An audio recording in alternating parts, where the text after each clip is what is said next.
So my name is Fawn Nguyen, and 4 things teacher school never taught me, never warned me about.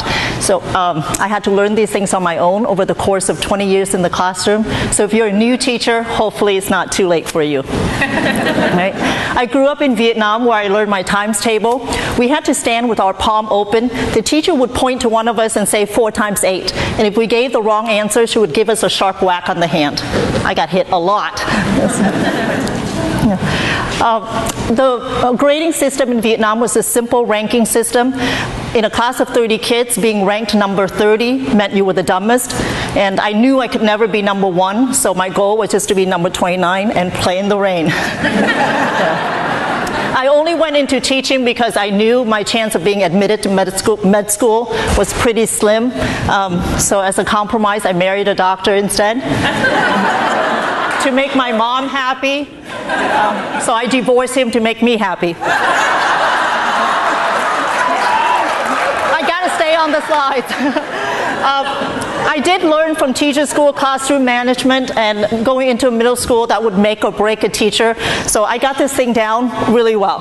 I also learned to write lesson plans. I made sure I highlighted all my lesson accommodations even though I knew I couldn't follow them. My pacing guide looks great. I just, again, don't follow it, but it's there. Teacher school did warn me about the long hours and the low pay, that I'd get sick all the time. But if I do get sick, don't be sick on a Monday or Friday because there won't be any subs available. And you know, my colleagues would hate me even more if they have to cover for my classes. So I knew about classroom management, what to do, and the long hours, and how to write lesson plans. So what 4 things did I not learn from teacher school? See, now I'm just... that kids could talk like this.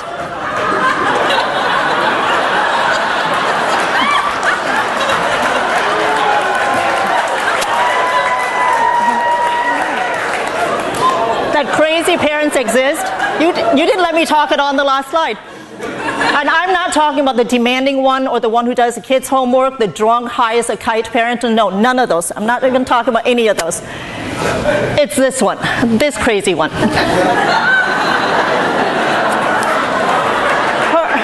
Her daughter was in my algebra class, and what I wanted to tell her was, she's not good in math, Mrs. Hall. It's because she's only half Asian.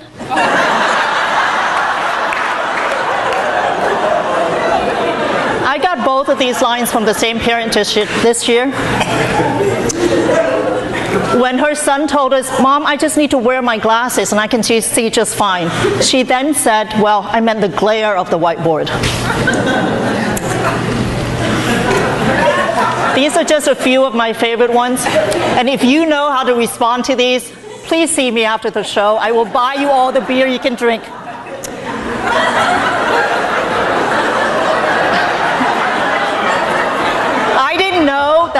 I didn't know that I had to wear a bra whenever I go out, or that, you know, I can't buy tampons and douche within a 45-mile radius of the school, and that I can't talk to kids like this. So my principal came at the end of the day and told me, "Fawn, Danny said you called him an asshole." I said I had to correct her, and I said, "No," I said, "he acted like one. Big difference." I didn't know that kids would fight to the death for me. That's what teacher school didn't warn me, that I would fall in love with teaching, that I would fall in love with these kids. I love these kids, and that they would all dress up in green before an Oregon game, that they came up and asked if I was okay and gave me hugs after the loss to Stanford. And again, after the awful loss to Arizona, they wrote on their shirts for me. They went all out and did the Harlem Shake with me. They went inside our home for trick-or-treating. That every day they let me know that what I do matters, and that we're like an extended family. So I love my kids. And one year they decided to call me Master Nguyen. So I said, if you're going to call someone master, shouldn't you bow to her? And so they did. I want to capture their faces before the competition.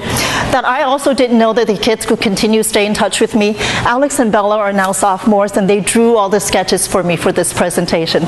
So thank you, girls, and thank you.